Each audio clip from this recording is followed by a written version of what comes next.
niezmiernie miło przywitać Państwa na kolejnej konferencji HealthTech Innovation Conference. Tą konferencję organizujemy od kilku lat wspólnie z polsko-amerykańskimi klinikami serca, dlatego jestem tutaj, jest ze mną przy stole prezydialnym pan profesor Krzysztof Milewski, którego serdecznie witam.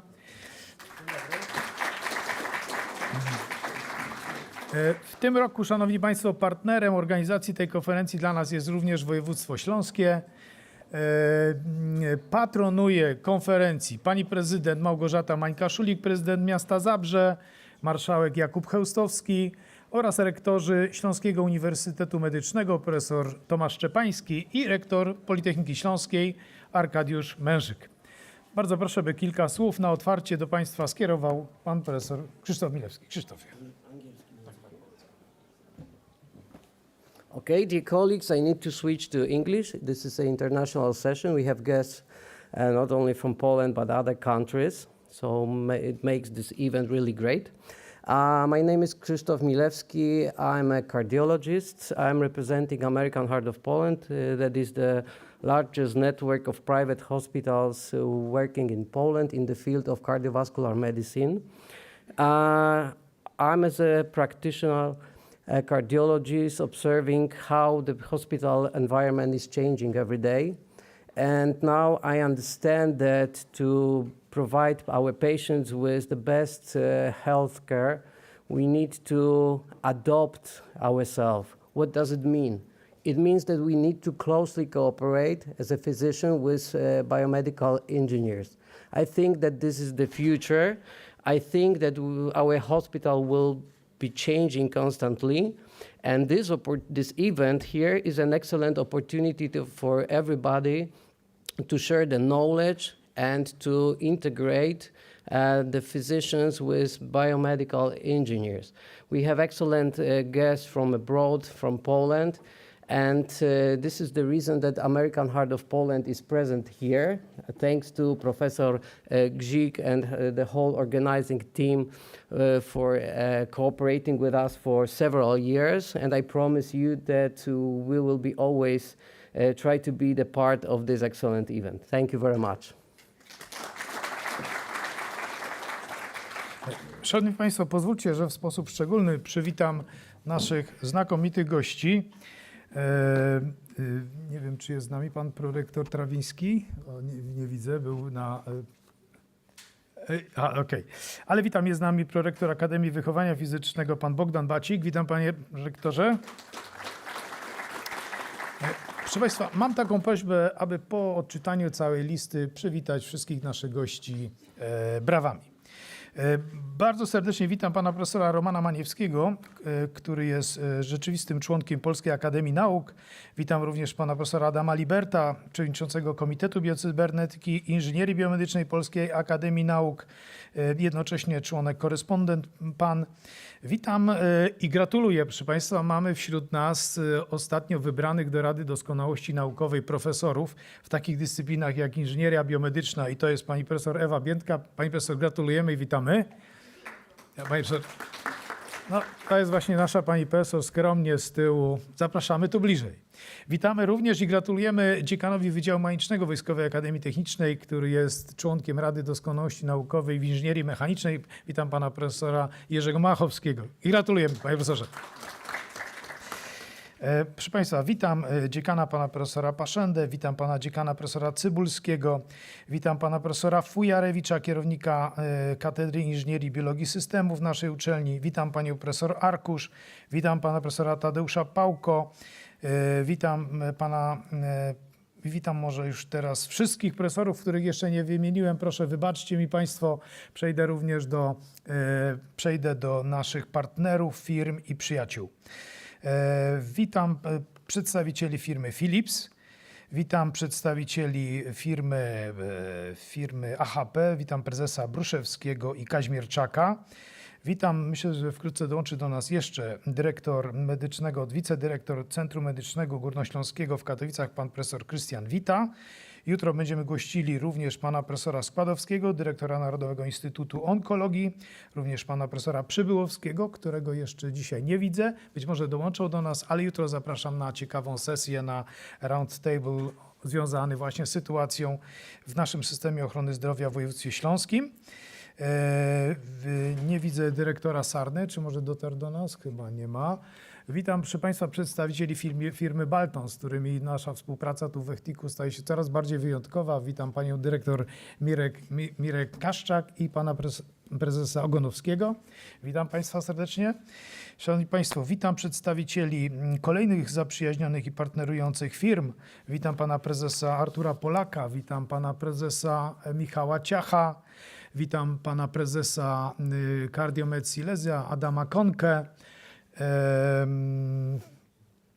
Pozwólcie Państwo, że może wszystkimi brawami przywitajmy tych tutaj gości, których wymieniłem.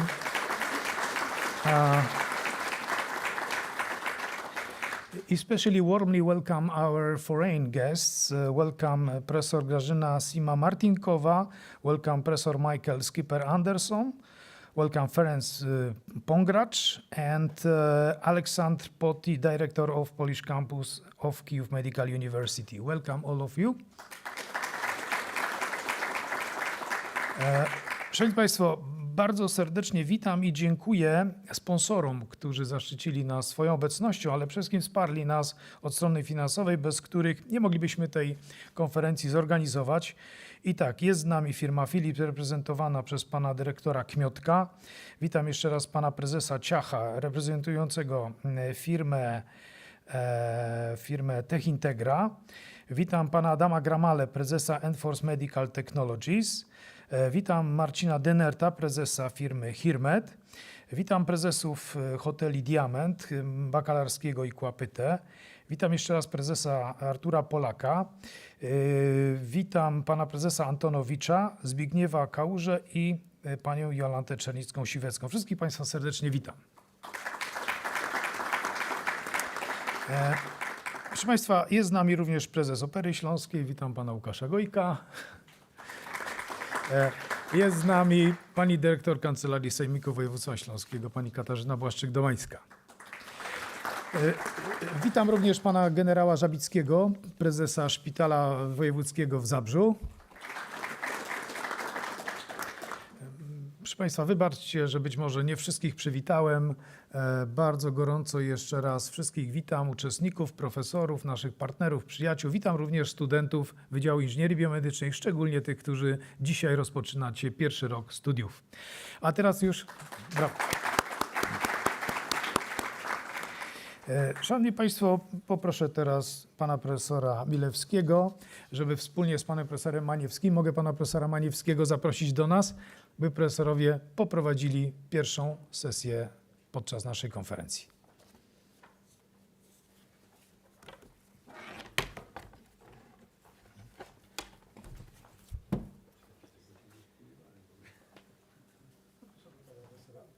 Lecimy z mikrofonu, czy z tego?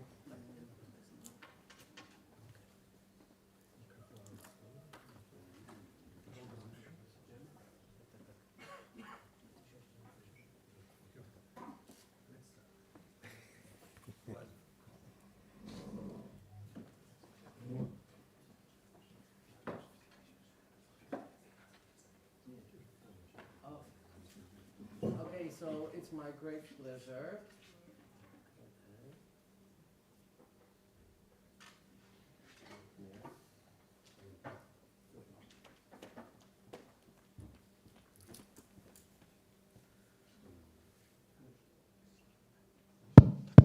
Okay, now it's working.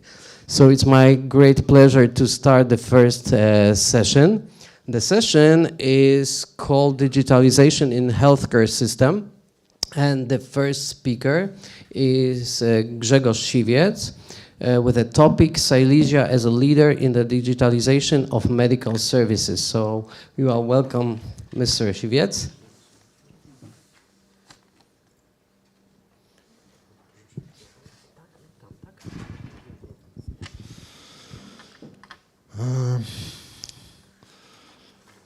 It's a great pleasure to talk to you today. The first session is about medical data, medical documents, and all the stuff, how it is organized.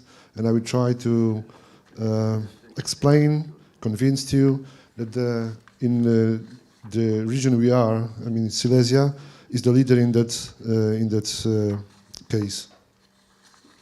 Before I start to talk, just to be sure that we have the same background, I will try to briefly describe you how the e-health works in Poland, what is the rules and what is the explanation. So, first of all, we have a central system called P1. This is here on the right corner. And this is a central system which covers all the Poland. This is organized by Ministry of Health, and this agency says a health center, let's say. And what they do, they collect some information about medical events of all the patients, about the index of the medical records, the documentation, also the prescriptions, referrals, and some consents. They also deliver the portal we have. It's called Internet Patient Account. So every hospital, clinic, pharmacy, all the everybody who take care about the medical data have to transfer the data to the center based on the specific tasks. So first of all, it's a medical event. Every visit, every hospitalization is reported to the central system, and patient can, through the internet account, look at his data generally. Some numbers. We have about, in Poland, 17 million of active accounts. So such many people uses the internet account, patient account. 5.1 million of them have the application of the smartphone. In the central system, we have about 1.7 billions of prescriptions, more than 150,000 of referrals. And what does it mean? What the system do and what he does not do? And this is the background why we are here and talking about what's happening in Silesia. As I said, they collect all the medical events, so they know where the patient was and what was happening there. It's based on some statistical stuff like ICD-10, ICD-9, and something around it. They have index of all the medical records. So this is not all the medical records we have in a hospital. These are based on few documents, let's say most important, but they know the documents are somewhere. And they collect the prescriptions and referrals, and they collect the exact documents. So when the hospital or clinic describe the prescriptions, so the pharmacy can request for the prescription and see what's there, and do what they need about it, and give the drugs to the patient. So they just collect the information. They don't have the physical medical records, the physical documentation, just the references to that. But when the hospital, we have two hospitals here, so when the hospitals want to reach the other documentation, the whole documentation of the patient, so he asked the P1 system what they know about his documentation. And what the system does is respond with the list of events and documentation, but the hospital by itself have to exchange the medical data between the hospitals. So when you imagine that we have more than 100,000 of these clinics and hospitals in Poland, so this is a huge network to cover. And all the hospitals have to be ready to share and to transfer the documentation. What does the system do not do is not to take a part in the medical records transfer. So they only give a permissions. There is a technical point called token when they check if the medical staff or the hospital have right to collect the medical records, and this is the thing the P1 do. Because this is a really important part, there is a place and to another solution which can take care about medical records and arrange all the transfer of data. What does the system do not do? He do not collect information about images, the DICOM images we have in our hospitals, PACS systems, whatever. So this is the place where we can start talking about the project, call it the regional platform. What does it mean? He collects the hospitals in some region and arrange all the medical records exchange. So there are few such platforms, and they are completely different build. So it's depend of the region. How does it work? Two more important things. We use international standards to transfer the information. Also, we use a standard of medical records. We use a HAL7 CDA standard to collect and describe the document. So this is the background, as I said, where we start.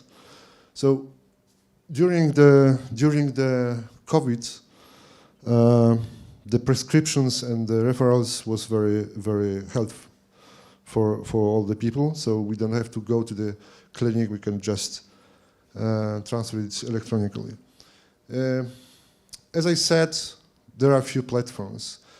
This is the list of the platforms across the Poland, and the last one, which was built, is the Silesian one, called eCareMed. It was finished, let's say, I don't know, 2 months ago, and I will try to show you why it's so innovative and why it's so great, and what is the difference from the rest of the platform. So the traditional way is built with the central regional platform. What does it mean?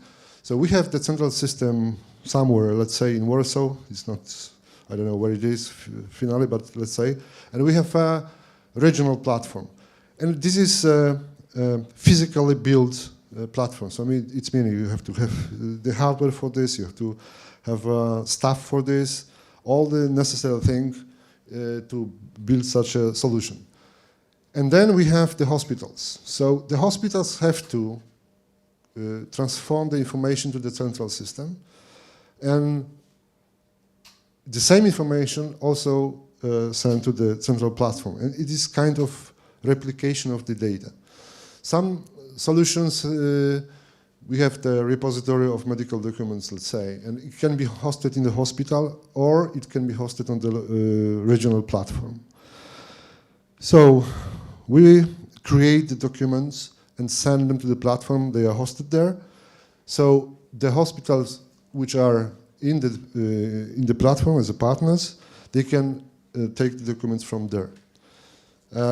What it gives us? It gives us we have to have a lot of storage here, first of all. There are some, create document is not a case. The problem is when you want to change it or update it. So all the statuses have to be changed there. Also, the platforms, what does not give the P1 system, allow patient to make a reservation in a hospital or a clinic. It depends what the partners are in the regional platform. But they collect all the information, the graphics, the free slots for the specific services, medical services, and there's a lot of operation with the changing status of the slots. So when it's reserved, when it's free, so on. So it's plenty of such a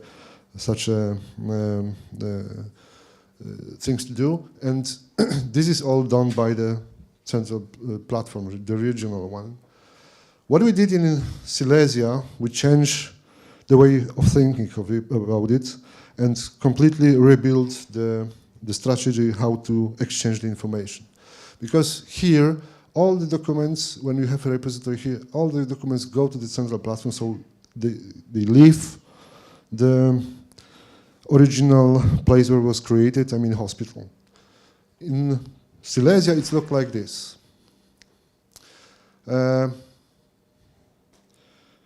To explain, this one piece is a hospital, okay? So we don't have, never here, the central system, the central platform.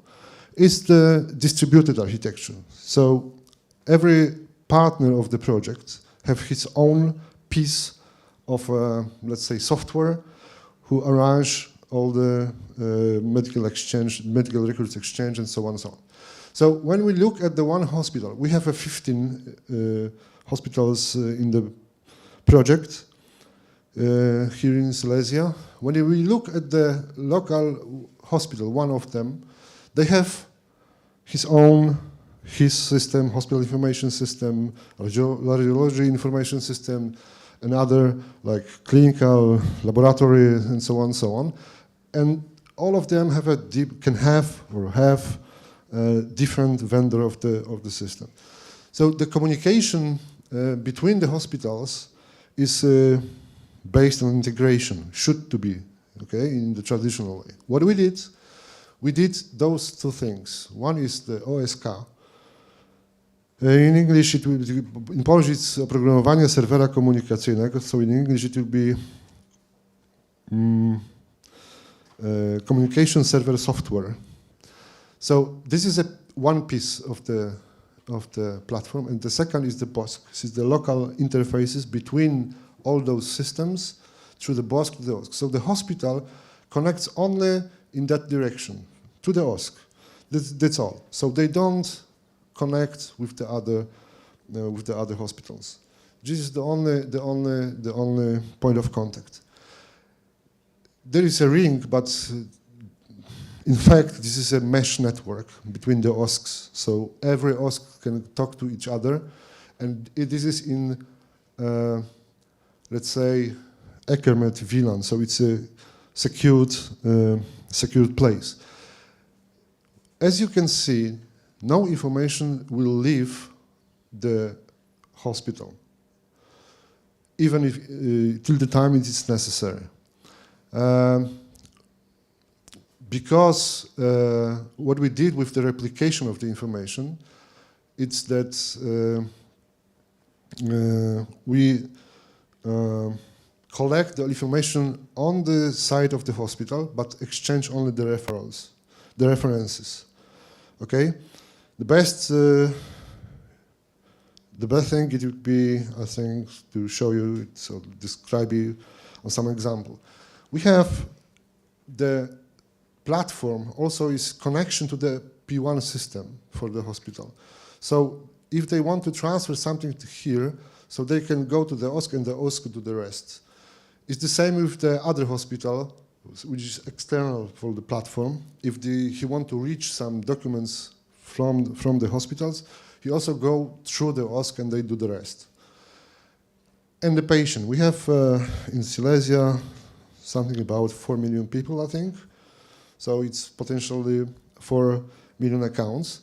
And the patient connects with the browser, with the applications we created there, with the Ethernet LAN. And there are some technical stuff like load balancers and so on. And the session which the patient have is redirected to one of the OSCs. So the one of the OSC hosts the session. Every OSC is the same. It's the same piece of software. It looks the same. It works the same. So it doesn't matter where the session is hosted. Patient even don't know where it is. It doesn't matter. Whatever information he gets all from all hospital in the same time. So, as I tell you about the example, and in that way I try to explain how does it work and why it's so different than the other solutions. Let's say I, as a patient, go to that hospital, to that one. And, well, I have the hospitalization or whatever, some services doing there. And I came here. When I go back home, I log into the platform. And as I said before, I'm redirected to that hospital. Okay? And that hospital hosts my session. So everything I look there. When I leave the hospital here, when the medical event's finished, the OSCs replicate the information. Hello, I have information about that patient. That's only information they replicate. So they do not replicate the medical records or other information, just the information I have information about that patient. And this is collected by the other OSCs. So, if the patient was redirected here, this OSC know in which other OSCs are information about patients. Okay, so if I want to deliver all the information to the patient from this OSCs, I don't have to have a replica of other stuff. I just want to know. I just need to know where the data are, and it's everything in real time. So when I ask the patient want to see a history of his medical events, the OSCs know which OSCs you have to ask for the detailed information. So let's say I was in this hospital. So this OSC asks only this and this OSC, not the others. Okay, so we reduce dramatically the number of network requests. And what is more important, we do not pass the medical data to the others, so we do not replicate it till the time it is needed. Why? Because when I was here in the hospital, they collect, create the documents, and they are all sitting in the histories or the local systems. But I may never log into the platform, okay? So what for? What is the reason to replicate it to the rest of the hospitals? Doesn't have sense. We still keep it here, so the medical data do not cross the local hospital. We only replicate the references. We know where the informations are, and if needed, we know who and how ask for that. The same is with the other hospital. So he asked, it doesn't matter which OSC, but ask for concrete documents, so the OSCs know, because of the references, where the document is hosted. And let's say it's somewhere here in the repository in one of the hospitals. So the OSCs take care about bringing the information and deliver it to the external hospital. So the hospital, the only communication points are between BOSCs, the local interfaces, and the OSCs. This is what was delivered, the blue one, what was delivered by our company, who create all the platform, and we design it, all the communication stuff here, and the BOSCs are created by the vendor of the systems. Of course, in a hospital, you can have different vendors. One is for a hospital information system, the other is for radiology information system. So this is this work in this way that we allowed to have more BOSCs in one hospital than one, to cover all the vendors with the same communication protocols in one place. I will take you now, so I hope you understand what is the meaning of the replication of information. We just replicate the references, not the data. What does it give us? First of all, we do not have a central platform. We do not have to host it. We do not have to pay for it. We do not have to build it, and so on. We use the local hospital infrastructure just to put some stuff on it. This is the first. Second is the security one. We do not move the data, do not replicate them between the hospitals. We always ask for that. Another example. When I, as a patient, want to register for some specific medical services, let's say a visit in a special doctor or for a special service. So I came here, I'm landing on one of the OSCs, and the OSCs only know what services the other OSCs can do. So we have the collection of services hosted and able to be done in complete OSC. So when I want to register for the exact day and time, so we do not collect the information about the free slots. We do not handle them. We do not process them.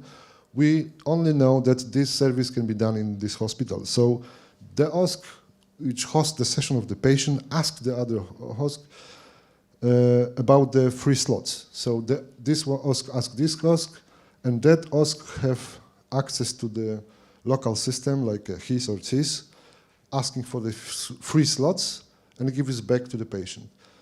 What does it mean? It means that the HIS or CIS system is responsible for the managing the time and the slots for the patients. We do not touch them. We just only pass the information, and we do it in that way that we always have the right information, because always ask for that. So we do not, because we do not process them, we do like a bridge between the local system to the patient. So another reason why do not to replicate the data between the hospitals. I will take you how this is organized. I show you an example of 2 hospitals. What is inside the OSC, what we have there. As I said, we have the web application put there. In every hospital, in every OSC is the same one, because it's, from technical point of view, one piece of software distributed for all the locations. So we have the application which is ready for serving the patient requests. We have a central interface. It is something what is responsible for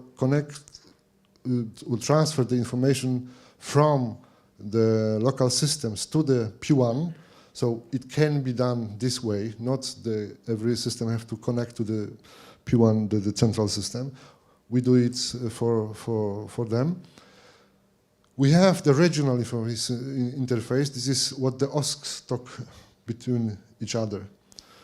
And the local interface which connects with the BOSCs. As I told you, and the references we collect, it's about patient identification. We have information about reference about the index of the medical documentation and the consents. So we can also check who can ask for the information and so on and so on. As I told you before, we allow to have one or more BOSCs, the local interfaces, connected with the OSCs.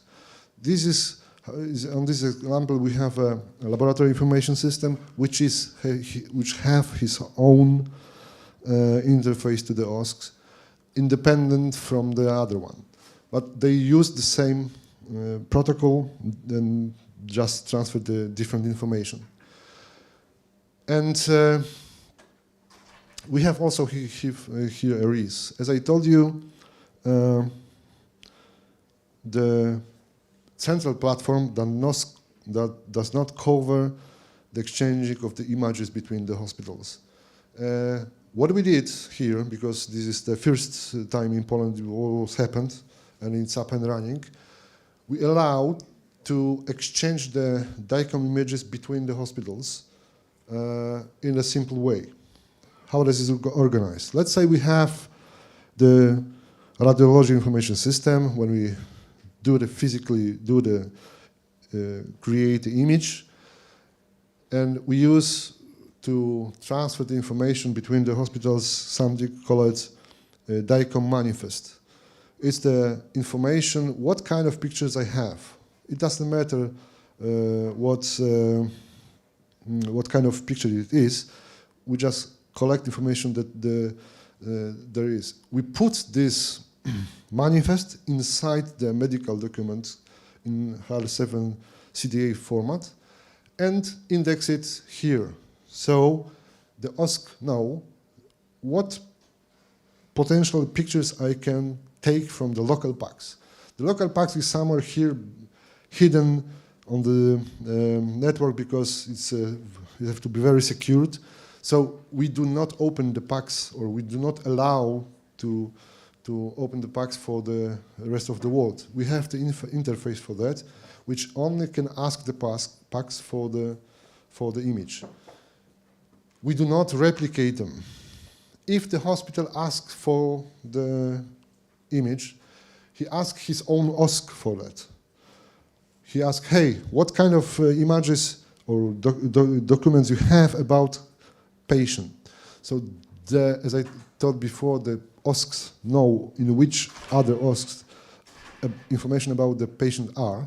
So they ask these OSCs, give me the information, and the OSCs connect to the local system, bring the image, transfer it here, and then I have, it works like this. So when I want to have it here, so it works like this. So okay, so the only place where it's exchanging, so here is from BOSCs to OSCs, and the OSCs talk together, and it not leaves the VLAN of the platform. So we do not allow to go it somewhere we have no, we don't know where. In the same is the standard other documents. So the platform allows us extend the documents which are collected here in central system by our own different documents. This is between the hospitals to decide what kind of documents we want to exchange. Technically, it doesn't matter from our point of view because we everything keep in standard HAL7 CDA.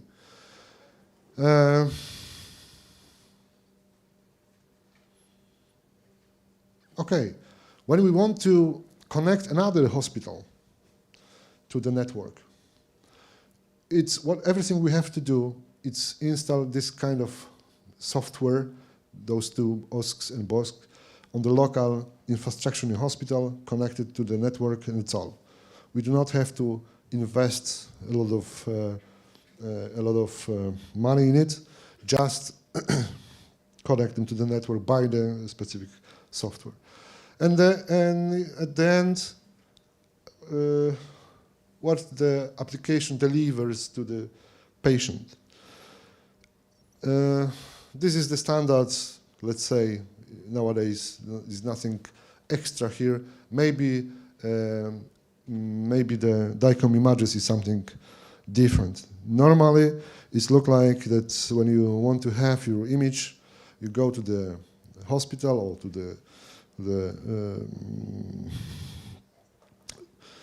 the place and ask for the usually CD with the images. And you as a person do the transfer to the other doctor, to the other hospital. Here, as the hospital can connect with each other, we also allowed it to the patient. So patient can see what kind of images they have in his history and can download it or view it in the DICOM web browser. So this is something what is not supported by the other platforms also. We have also a few things like medical surveys. We can take care about the patient before the hospitalization or after the hospitalization, base or many things. Also, the telecare and teleconsultations. It's not some. It's today is not. Let's say something special, but we have access by the platform to all the specialization from one point to all the specialization across the network. And that's all. I mean, this is how does it work. And this is the first time we used the distributed architecture in such cases. From technical point of view, this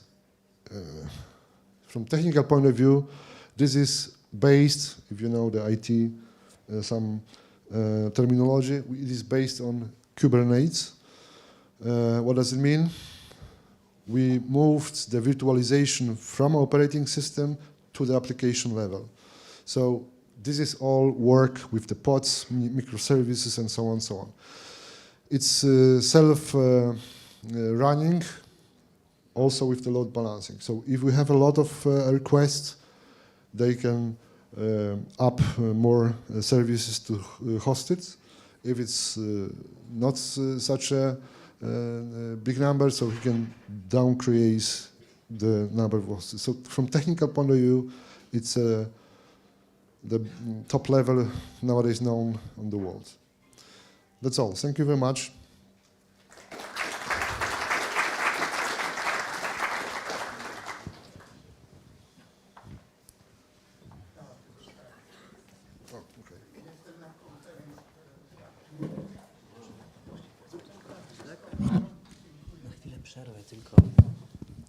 Szanowni Państwo, back to Polish for the second. Mam ogromną przyjemność powitać panią prezydent Małgorzatę Mańka-Szulik, prezydenta miasta Zabrze. Powitajmy gromkimi brawami. Jak również podziękować pani prezydent, która objęła honorowym patronatem niniejsze wydarzenie. Także bardzo dziękujemy pani prezydent. Okay, thank you very much for the excellent presentation. As a physician, it sounds to me like a dream, because that's something that we really need to have. It's for us, but it's also for the patient, to uniformize the data. However, what is the main obstacle now to have the system ready? Is it like a legal aspects, IT problems? What is the main obstacle?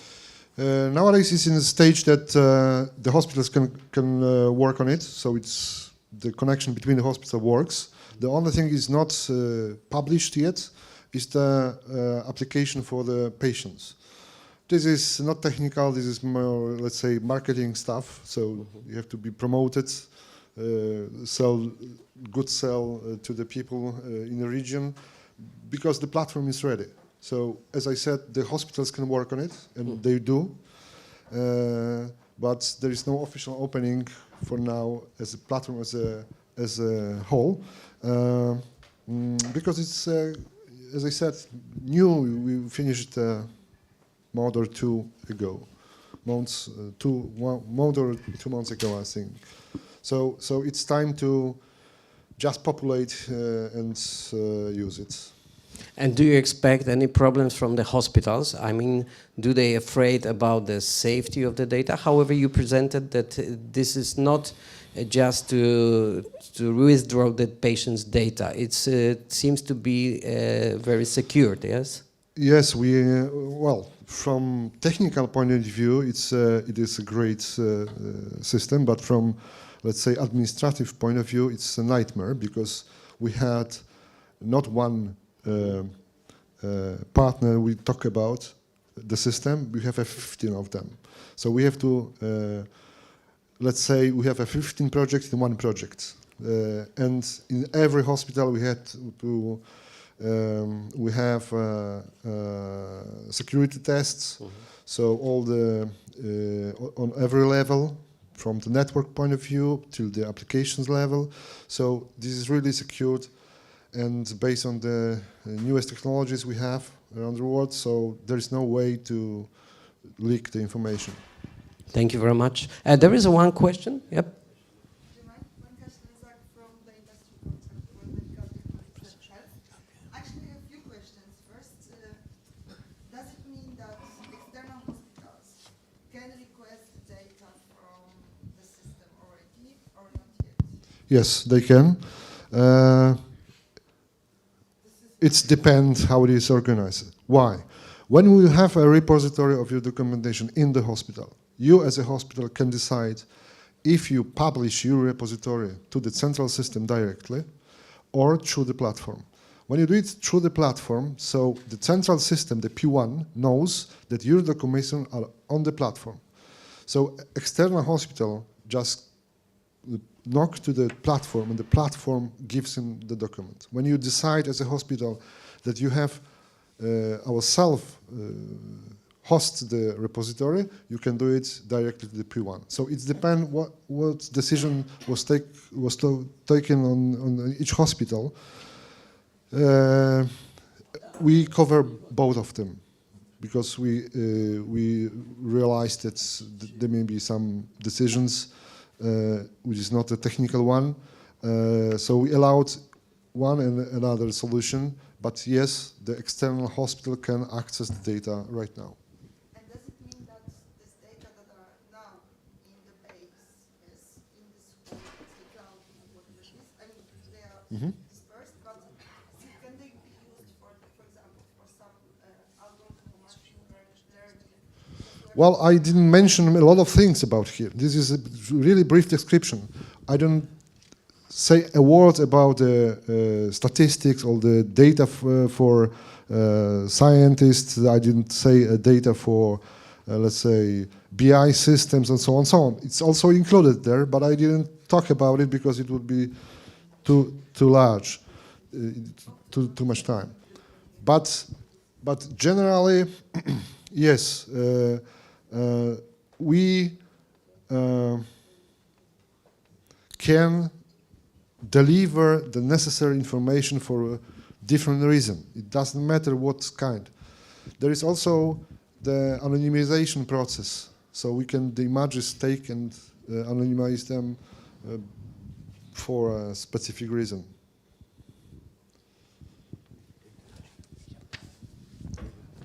Okay. Short question, if I can. Mr. Węglany from Institute of Oncology in Gliwice. It's very important for us to get some information, especially images from other hospitals over the country. So is it possible to get data, especially DICOM data, from other hospitals from outside Silesia? As I said, what the central platform does not do is not to exchange the digital images. What we did in Silesia, we did it first time, okay? We proved that it works. So now it is in a stage that we deliver the conception, the design to the P1 system, and probably, I hope, they will enlarge the central system by this kind of document. Because what is the one point, when we, as I talk about the DICOM manifest and the documents who host this DICOM in the repository, it can be seen only in the economic platform. Because this kind of document is not registered in the central system. They do not know how to handle it. So therefore we pass them the information, prove that it works, it's international standards, so we do not discover any new thing, but we just make it working. So if if we will be allowed as a hospital or the platform to register this kind of document in the central system, it's open the rest of the country to exchange the images. So let's hope it will happen soon. Okay. So thank you again. Thank you again.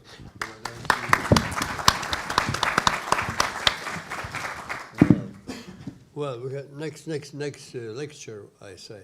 We have also on very interesting topic, mainly hygienic multi-dimensional AI platform. This presentation will be by Professor Rafał Obuchowicz. Okay, Thank you. But let me say that we have a Limited time. limited time. Yeah, let's say about 20 minutes. If you Oh, thank you. manage to. It's very generous. Otherwise, we lose coffee. No. I will try to do my best to speed it up. Okay, so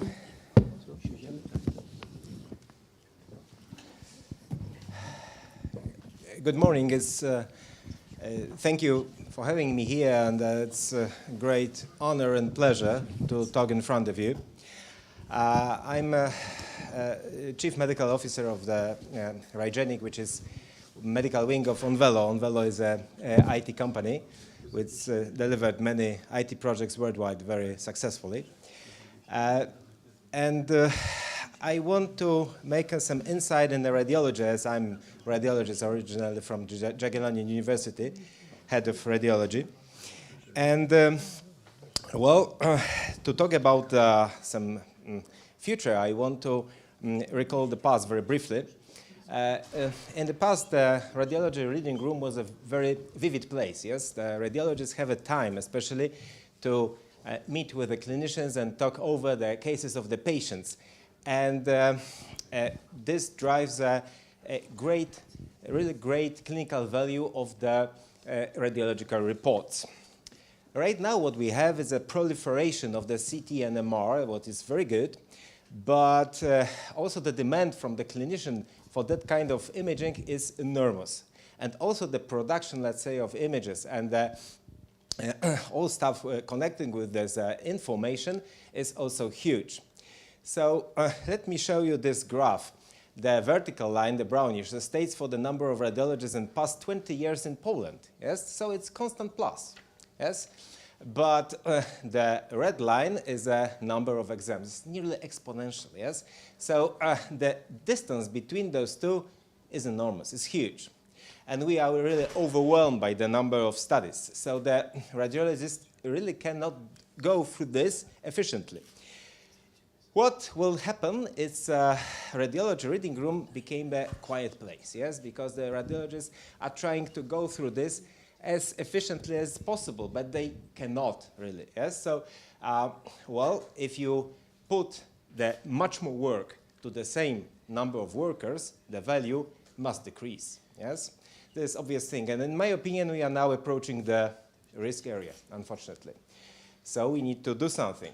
Radiologists are trying to overcome this problem by some dictating devices, prescription companies, but this is not efficient. This doesn't work. My colleagues are doing this, but this is not efficient at all.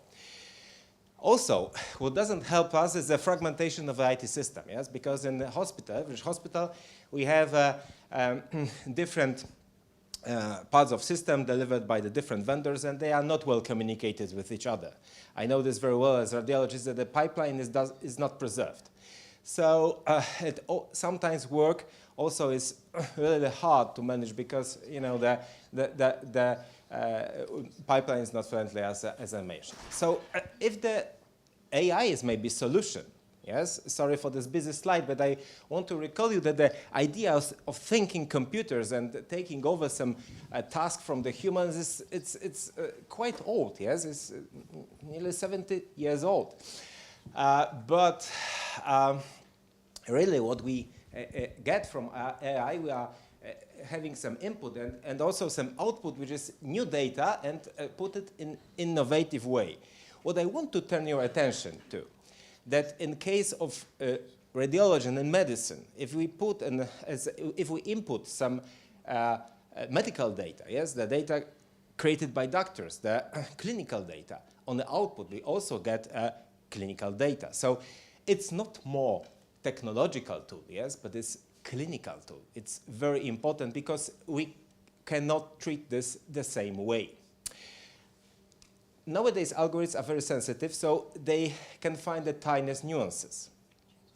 So one may ask, why the implementation is so difficult, if so, it's so miraculous tool? Well, if you need to input the algorithms, some model to your system, you cannot just bring the model to the PACS, existing PACS. It doesn't work, it's not relevant. You need to build a platform first, yes? The platform has to be stable and accepted by users because this drives your success. If the radiologists won't use this, you won't employ this, yes? And also you need fund, you need to have some funds, you need to get money to cover the all expenses, which are enormous. First thing, the platform. Well, the platform is an environment which has to be well connected with every constituent of IT system in the hospital. So it has to be well connected, and the connection has to be very fluent. So also in this, the algorithm has to be embedded and can work very fluently and efficiently in the platform. And also what the platform does is a connection between the patient data to the correct algorithm in the right time, the right sequence, in the right way. So it's a complex program. I'm showing you this because I want to underline that you cannot put just algorithms to the existing computer in the hospital, yes? So you need the platform. Platform has to be stable. What does it mean? If you have developed the platform, if you have developed the algorithm in one lab, it not necessarily mean that it will work in another lab or in another hospital, because you have created maybe different stuff of data on the different cohort of patients, on the different scanners. So you need to be sure that it will work, and all these issues, eventual issues, has to be addressed. We are talking nowadays about good clinical practice among the doctors which are dealing with AI like we are doing. So what does it mean? We want to exchange our knowledge, exchange our experiences in the different hospitals, in the different platforms. This is very important. Money. Well, to implement the platform, we need, of course, to cover the cost. So from where we can get the money to cover this, yes? From radiologists maybe, from the healthcare providers, from the business. We think none of those. We think that the algorithm has to be so efficient and speed up the work of the doctors and speed up efficiency of the hospital that the natural margin will get to cover the costs. So the revenue comes naturally to cover the expenses and also probably to earn the monies, yes? So we can monetize that. Well, most tricky and not convenient for me to talk about is the radiological acceptance of the radiologists, yes? Because if you don't have acceptance by the end users, you cannot do this, yes? You need to have acceptance by the radiologists. So, well, we like to talk about the ROC curves, they shape, and some numbers, you know, but this is not relevant for the radiologist. Nobody will fall on their knees if we talk about high sensitivity, yes? But what the radiologists recognize is a positive predictive value. What does it mean? Positive predictive value is when the system says that there is a lesion, indeed lesion is present. Yes, talking very briefly and simply. So the radiologists have the feeling that indeed the system works. Well, but this also has some circumstances. Well, sensitivity, high sensitivity, you need high sensitivity to introduce this to the market, yes, your system to the market. But high sensitivity, kills positive predictive value, reduces positive predictive value because the system found some artifacts and things like that. So there is an area for the doctor to classify the sets of images which are first classified by the system. But you also have, if your system is very sensitive, you have some wow effect to balance this. You know, the wow effect is when radiologist sees that something system found what he wasn't seen before. Well, actually what is most important is a negative predictive value. Negative predictive value is a parameter which says that if system, which estimates, let's say, if system says no, there is no lesion there, indeed there is no lesion in the image. So if doctor can develop convenience to the system, this will drive the speed. Why? Because 95% of images are negative, yes? So in our practice, in 95% of images, we don't see lesions, yes? So radiologist reading rate is driven by our confidence to the negative predictive value. So radiologist and the system looks completely different on the images, and we need to be aware of this. Because radiologist looks more like expert, yes, sees some spots. It's driven by her knowledge, yes, his experience. He knows what to look at. But the system is able to look at everything voxel by voxel, and this is very meticulous, and this is very important, yes? So combining these two, we can merge to the success, and some specialist says that 1 + 1 means not 3, but maybe 5, maybe 6, yes? What I'm trying to say, there is a human cybernetic collaboration possible. Let me show you some examples of what our system is doing. Well, we have here almost 50 metastases. Some of them are very small, yes? And they are found, labeled, annotated, and measured in a couple of minutes. Well, from my experience, I know that my colleagues are doing this in a couple of hours, yes? Because if you want to measure such a number of lesions, you need to have a couple of hours. So this is this efficiency. And here are some axial cuts, CT cuts, when I wanted to show you some tricky cases, but I think I will omit this because we are rushing for a coffee, as I was informed in the beginning, but so small lesions can be found in the axial cut by the system, yes? So this is not by radiologists. So this is the sensitivity of the system is really breathtaking. I was floored by some cases like this one. Really, it's something. Oopsie. I want to finish, but not so fast. So, you know, I'm not asking who wants the coffee, but I was done.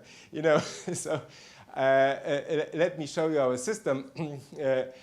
So the system, first of all, can structurize the data, yes, or driven by AI. So the most urgent exams can be put on the top of the list. So the radiologist can get through this, get to this very quickly.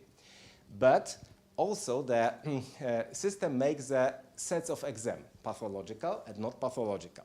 So if we have the structurized our two sets, yes, and we know that we have 50 exams which are non-pathological, the radiologist can go through very quickly because she has a confidence to the system, yes? So this is structurizing work list. Next thing, which is time saving, is making description. Making radiological description is sometimes 60% or even more of the work of the radiologist. So all those data, all these measurements can be fluently transferred by AI, by natural language model to the nice written radiological description. Amazing. And what we get, this is from our study made for the system clearance. System is now cleared in Poland. Our system is able to reduce the radiological work, I mean the span time of the radiologist by 50%, just doing this structurization and speeding up on this radiological description. So what we get from all this, the less radiologist fatigue, greater description security, because we are feeling more secure having second opinion, greater change detection. Well, we can see more with aid of our system. Reduction of description time, I showed that before, increasing the number of description in a safe way, yes, because we can speed up, but in medicine we need to do this safely, yes, safely for the patient. And of course, financial value, we think that we can monetize this. And this is last slide. I want to show you the past and the future. Well, again, red line states for the number of radiologists. I think it will be constant plus, yes, because of various factors we see right now, and the increasing number of studies, yes, it will increase. About 2019 we lost control, so I mean that this overwhelming number of images occurred. And the gap, as I told you before, is enormous. With the Raygenic we can reduce this gap even more, probably completely abolish, if we introduce functioning AI system by integrating data. Thank you very much for your attendance and assistance. Thank you.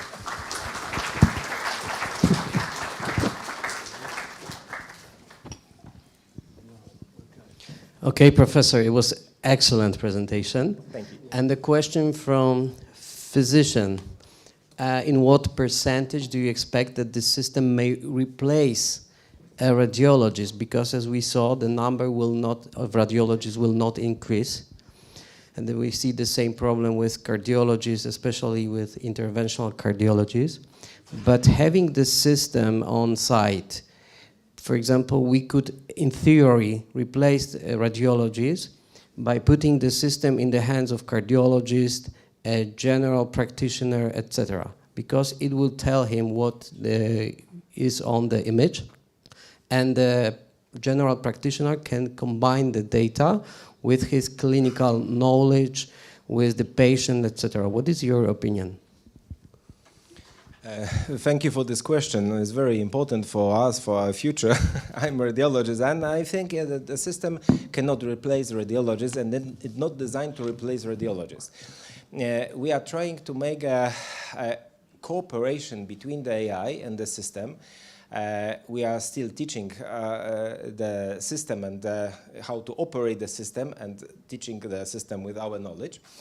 And with the system we can increase our effectiveness so much that we hope this gap between the number of studies and number of radiologists will be irrelevant, because we can speed up our work safely. And I think that also in other specialities, the human right now is not replaceable. I think that only what we need is to make our work more effective and more easy and safe way. Yeah, so this is very important news for all of us. I mean, our job will definitely change a little bit, but at least in the next 20, 30 years, there is no system that can totally replace the physician in her job, yes? Maybe it will be, but it's not possible in the next few years, because if we have all this data, I talk about the sets of data, we have some experience in the past, gained in the past 5 years working with this, and we have the different sets of data, but these sets have to be scrutinized by the radiologists right now, because I'm talking about the predictive values.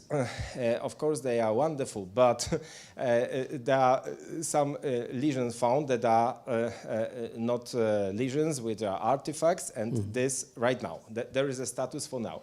So radiologists can go through much faster, but even though she has to look at the computer and look if the lesion is correctly assigned or not. Maybe in the future, when the system will get so much, let's say, experience and will be more advanced, right now, as we know, the development is double exponential, yes? So it's a really vertical curve. So maybe it will replace human, but I think we are safe right now. We are safe. Okay. So are there any questions from the audience? Yeah. It's almost released. We are clarified by the Polish clarified system, and it's ready to introduce. So we are now in the phase of introducing the system. Did you already certify this other? Yes, of course. In terms of NDR certification, right? Yes, of course. Thank you. Okay, so if there are no further questions, we continue. Thank you very much, Professor. Thank you. So now it's a great pleasure to ask Paweł Wiśniewski, the CEO of InnoGen. He will be talking about personalization of physical performance and disease treatment.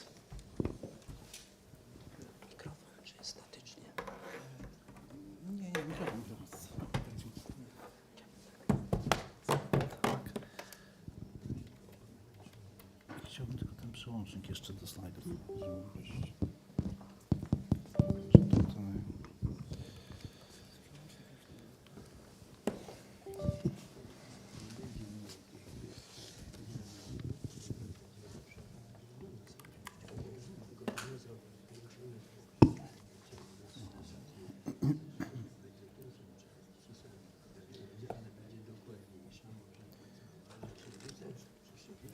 Przełączę.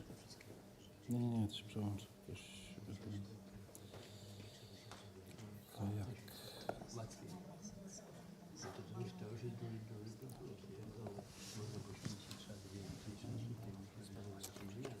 Możemy, nie, mamy taką, żeby było USB. Jest, no, proszę bardzo.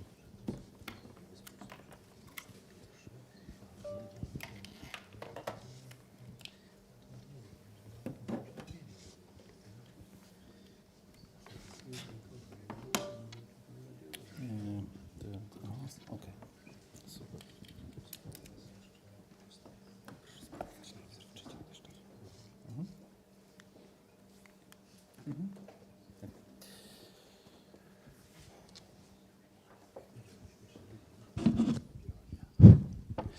Okay. Hello, everyone.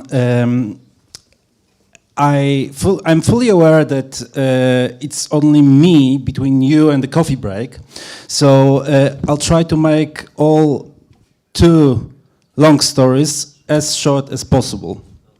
But at first, I would like to thank the organizers for the invitation and giving me this opportunity to show you a concept of a personalized approach to human biology in both health and disease. I'm here. I represent 2 companies. InnoGen, which is mostly about genetic profiling for professional sports entities and individual athletes. So this will refer, of course, to the health part. The technology that we developed over the last 12 years, called Athleticine, gives a kind of support in talent identification, physical preparation of the athletes and injury prevention. And in a few minutes, I'm going to show you some data supporting this quite strong statements. It's a pleasure to notice that this technology has been widely accepted by Silesian sports entities, including Raków Częstochowa and very recently Piast Gliwice, but also it found to be interested by city of Częstochowa that is going to use this technology to optimize the sports-related expenditures, and of course to increase the number of high-profile athletes being developed or being developed by the sports entities located in Częstochowa district. So this is health. On the other end of the story, we have 4 cell therapies. I'm a founder and a vice president of the board in this company. It's a company that develops a very innovative anti-cancer therapies based on genetically modified immune system cells. And again, I'm going to show you how efficient this technology is in a few minutes. We focus on treatment of multiple myeloma and solid tumors, which constitute for up to 95% of human malignancies. We carry out this project in collaboration with Maria Skłodowska-Curie National Research Institute of Oncology, and this is our greatest partner. I'm referring to Gliwice branch, of course. The Jagiellonian University that is involved as a party that helped us with manufacturing of the product, and Medical University of Warsaw that supports us in basic research and development. So let's start with health. Athletic design technology covers 3 different areas that are crucial for building great teams, to develop great athletes, and to prevent them from non-contact soft tissue injuries. And for now, we analyze over 59,000 combination of gene variants to provide very accurate information to coaches, to physiotherapists, to athletes themselves, how to develop in a more, let's say, aware manner.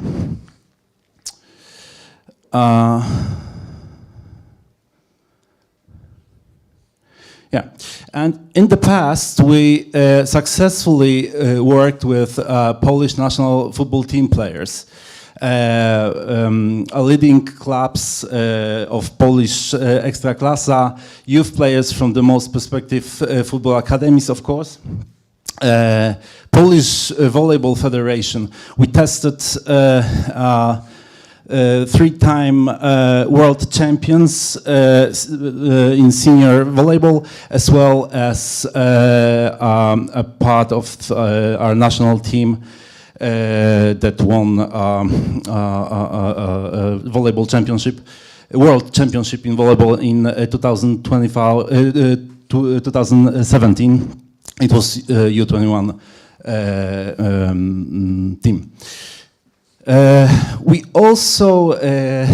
were also involved in physical preparation of our Polish national team in 3x3 basketball for Tokyo 2020 Olympic Games.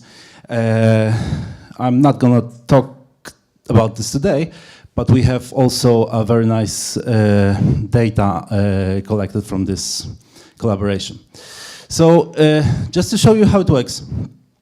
Basically, 10 years, 12 years ago, we combined a genetic profiling with a machine learning approach to develop some specific genetic patterns describing, basically describing, in this case, professional football players.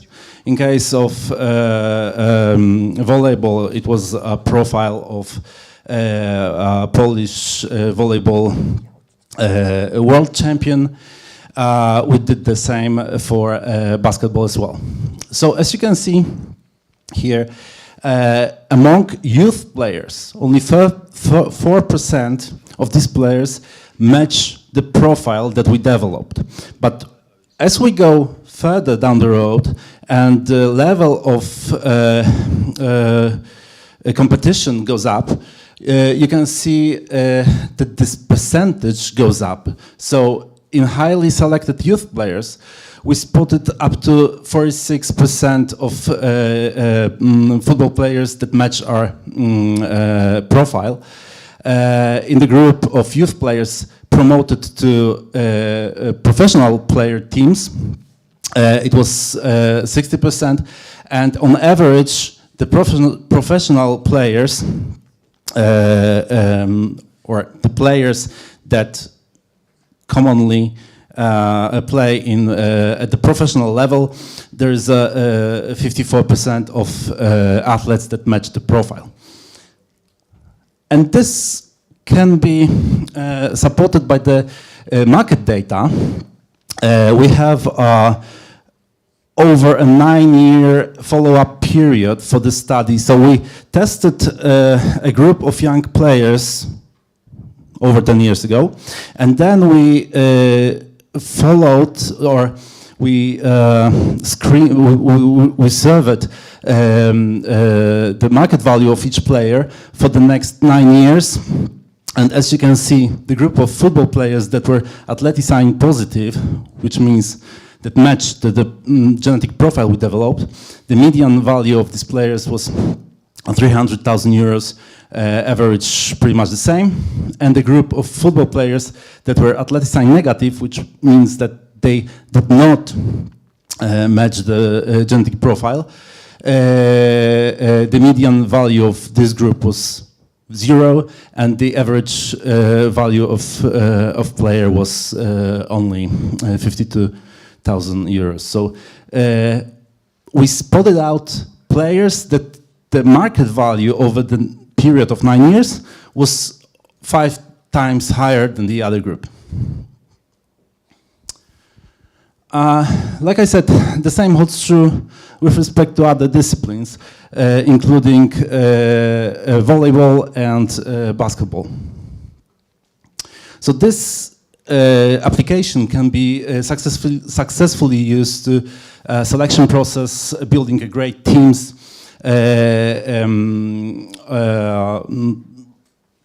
having a high level of performance in both youth and senior players. And of course, when it comes to the market, it can be translated to increased transfer-related revenues for the club. The other application, the other area of application of this technology is the personalization of the training program to release athletes' full potential, actually. So the training tailoring,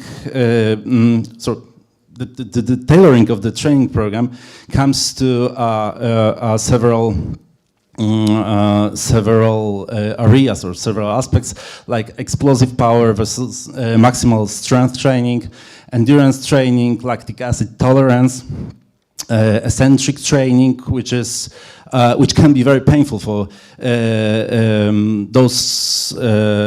those players that are actually susceptible to delayed onset muscle soreness.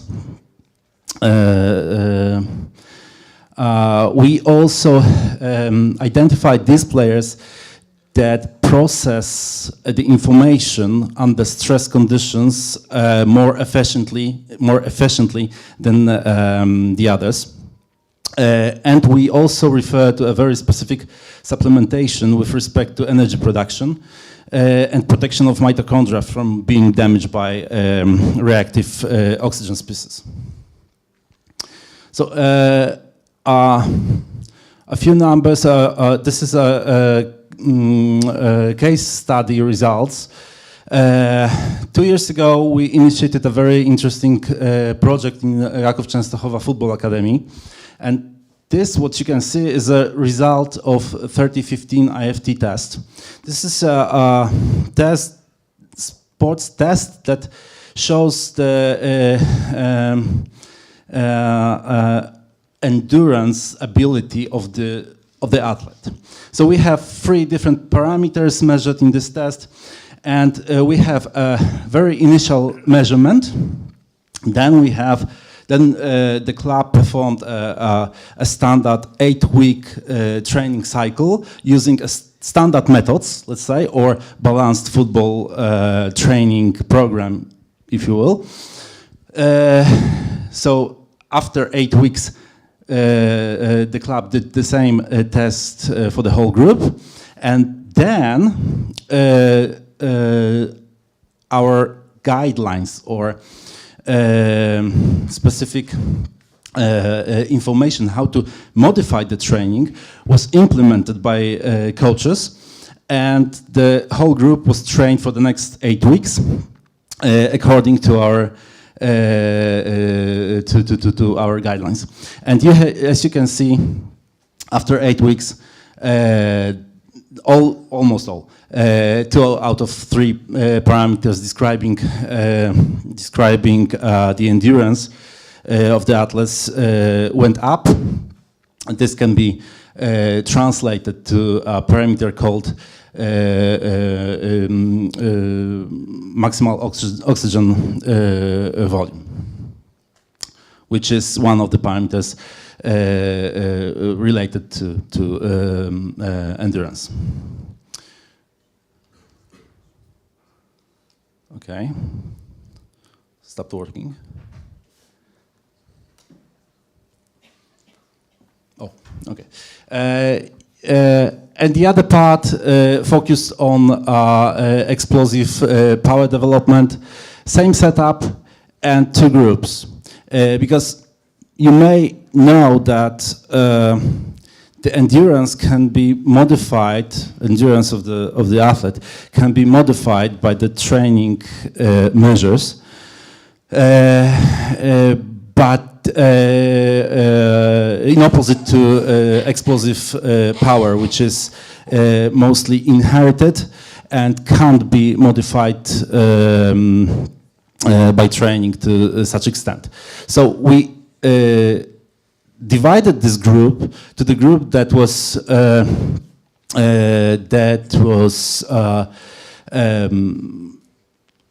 had a potential, genetic potential, physical potential to develop a high explosive power. And as you can see, our guidelines after the 8-week training cycle led to a significant decrease in time for the sprint on 5-meter distance.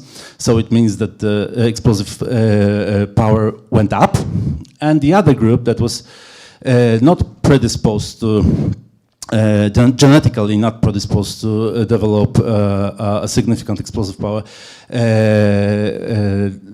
basically our guidelines did not have any influence on the result. What is very interesting is that, as you can see here, in 30 to 15 intermittent fitness test, the lactate level in the capillary measured in the capillary system was decreased by 24% in the case of individualized training as compared to the standard or balanced football training. What I do not show here, but it's quite important and good to notice, that the training load was not changed. So with no additional energy expenditures or any other loads on the athlete, we can get a very nice results in a fairly short period of time. So this is just an application of this technology in terms of physical preparation, but I think I mentioned most of them during my talk. So again, that's not, oh, okay. The third and last area of application of athlete design technology is to identify the athletes that have some changes in the structure of soft tissue. The changes that predispose them to have repeating non-contact injuries. And again, we did some genetic profiling with in combination with machine learning, and we developed some genetic profiles that, as you can see here, in case of professional football players, we can very nicely spot out the players, the athletes that are susceptible to this kind of injuries before they even occur. In the other group, in the genetic pattern negative group, we have still 30% of athletes that suffer from this kind of injuries, even though they don't have this specific genetic pattern.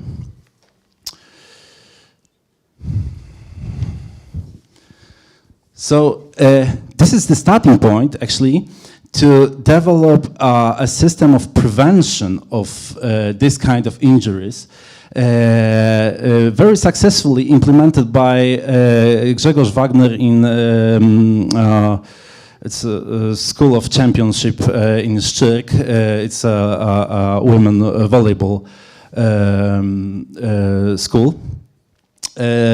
However, if we know that the athlete can actually suffer from this kind of injury because there is some very specific structural change in his soft tissue, we can try at least to modify this structure by dietary supplementation to restore the proper function of the system that is genetically affected in case of particular athlete. So we came with this idea to Professor Gzik and his team, and now we started to started a project that is going to be publicly funded, and it will cover a full development pathway from basic research to clinical trial in order to register this kind of dietary supplement. And we truly believe that we can at least partially restore the function of, or to change the structure of this soft tissue in a way that can mimic the genetically unaffected tissue. The other part is, what if we can detect very early the pathogenic state or status of this athlete that is actually affected by this genetic mutation?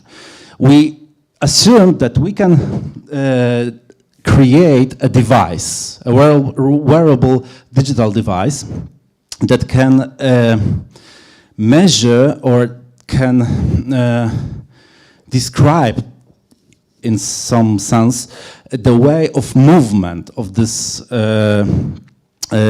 player, the way that the player moves every day. And once the injury starts to develop, because of course we can divide these injuries in very rapid,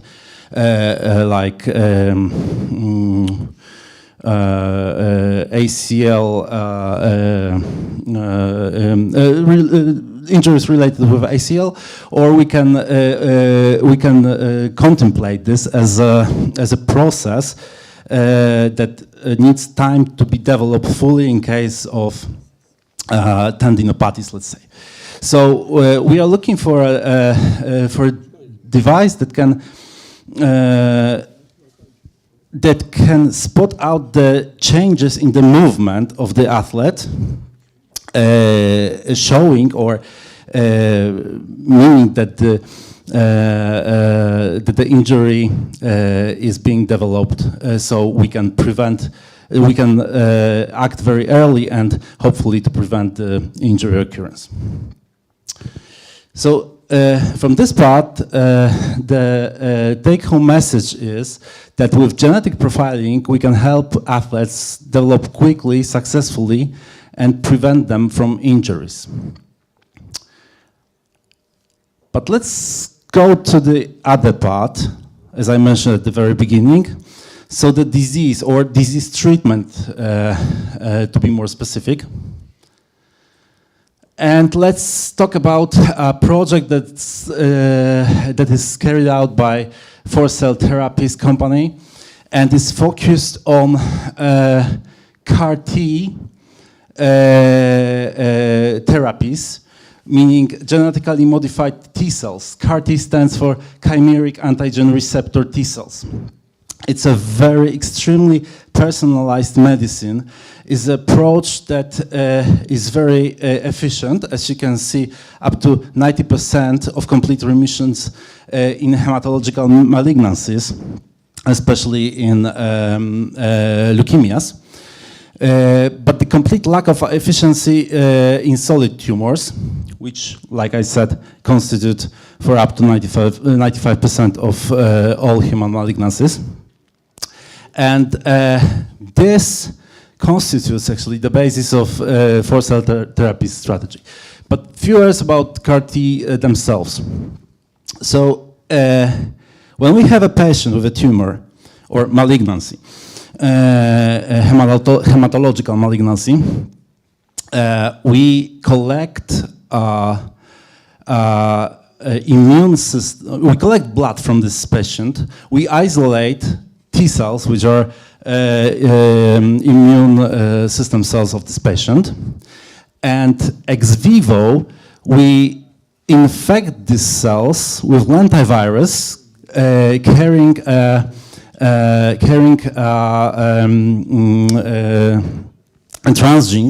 transgene coding for a chimeric antigen receptor. And what is a chimeric antigen receptor? It's a very powerful tool that can spot out almost every single tumor cell in our body. And once we put this receptor on cytotoxic T cells, we make them more efficient in finding tumor cells, and once they find the tumor cell, they do what they normally do, so they kill, and they kill very efficiently. So we transfect the cells,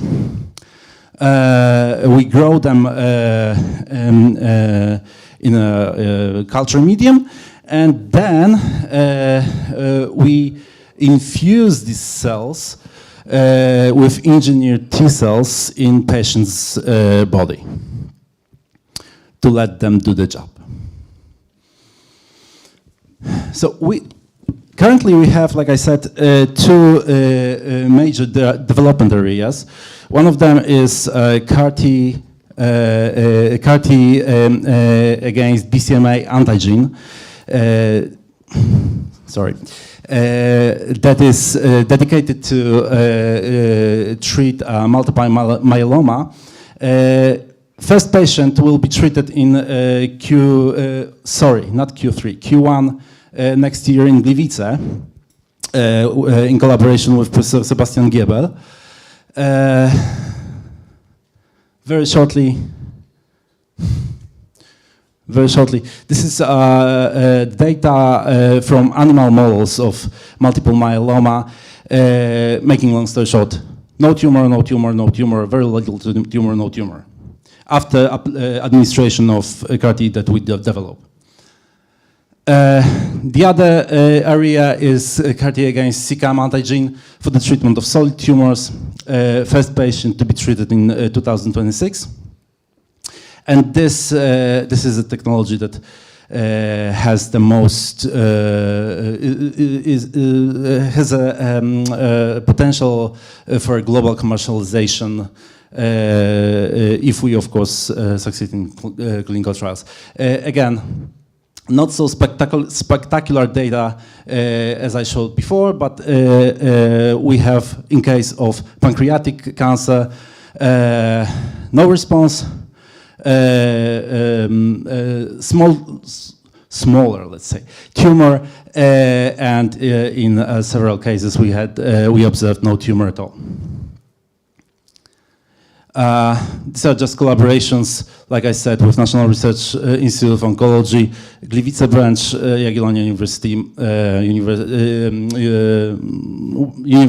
Medical University of Warsaw, and Fundacja Radan from Gliwice. Thank you very much for your attention, and I'll take questions if any.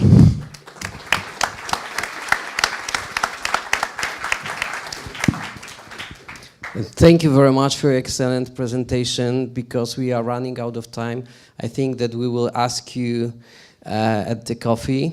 And just to summarize the session, I'm very proud that most, if not all, of these projects are being designed and performed by our Polish scientists. And this shows the strength of our market, and our future seems to be bright. So that's my summary. Thank you very much for your attention. Thank you.